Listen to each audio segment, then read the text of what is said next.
What if I told you that your confidence has nothing to do with your looks? Not your face, not your body, not your clothes, and not even your personality. Just like when you look at that Wow. girl and build an opinion, you have a similar opinion about yourself in your own head. Confidence is actually made up of that reputation only. And the person deciding that reputation is not the girls who give side eyes, not the people who judge others, but only you. Confidence is a reputation, not a feeling. Most people think confidence is a feeling. It's not. Confidence is your reputation with yourself. We usually think trust exists between two people, but the most important trust you'll ever build is the trust between you and yourself. Every time you keep a promise, your brain takes note. Every time you break one, your brain takes note too. If you tell yourself you'll do 50 crunches today and then don't do them, your brain learns something.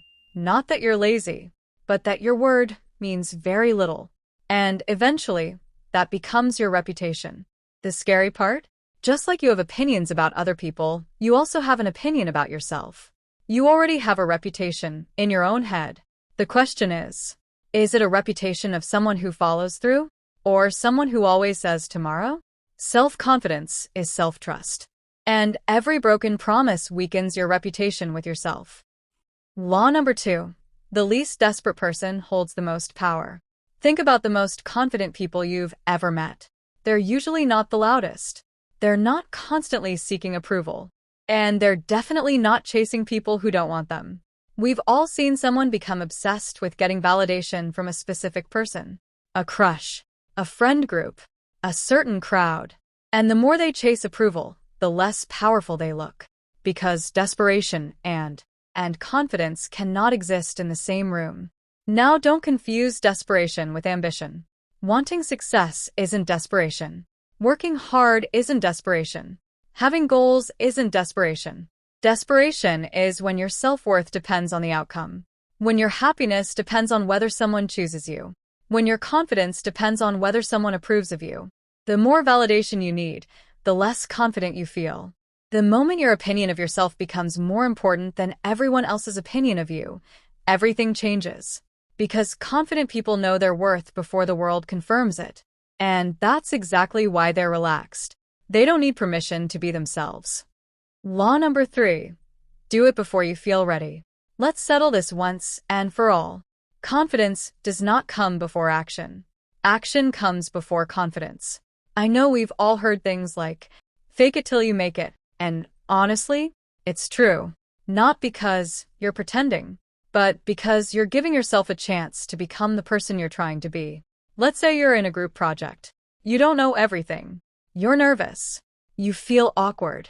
That's normal. But when an opportunity comes to contribute something you don't know, speak. Take the small step. If you know how to build a simple Word document, craft trendy replies on YouTube, or edit a cool picture, just try to bring that topic into light. Start with what you know. Confidence isn't built in giant leaps. It's built through tiny acts of courage repeated over time.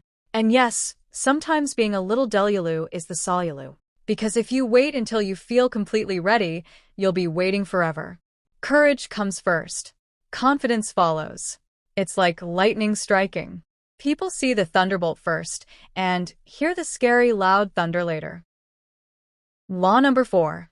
The world can't reward what it can't see. This is one of the most unfair truths about life. The world can't reward what it can't see.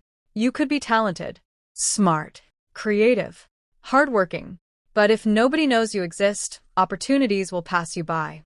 Don't hide until you're perfect. Post the video. Raise your hand. Share the idea. Apply for the opportunity. Speak up. Visibility creates opportunity. And perfection is not required. In fact, the most perfect person in the room is often the person who accepts that being imperfect is perfectly okay. Eventually, people call you confident. Not because you felt confident, but because you showed up. Law number 5. Protect your power. Don't overshare. Now here's the contradiction. I just told you to be visible, but visibility is not the same thing as oversharing. Not everything deserves an explanation. Not every opinion deserves a response.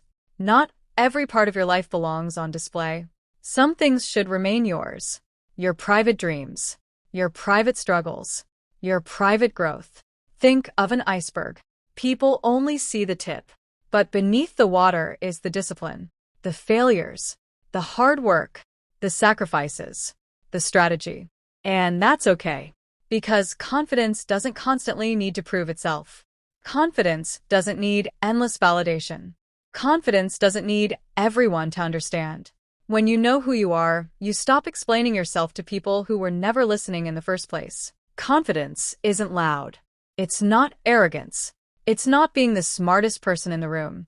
Confidence is knowing that even if you fail, embarrass yourself, get judged, or have to start from zero, you'll still be okay.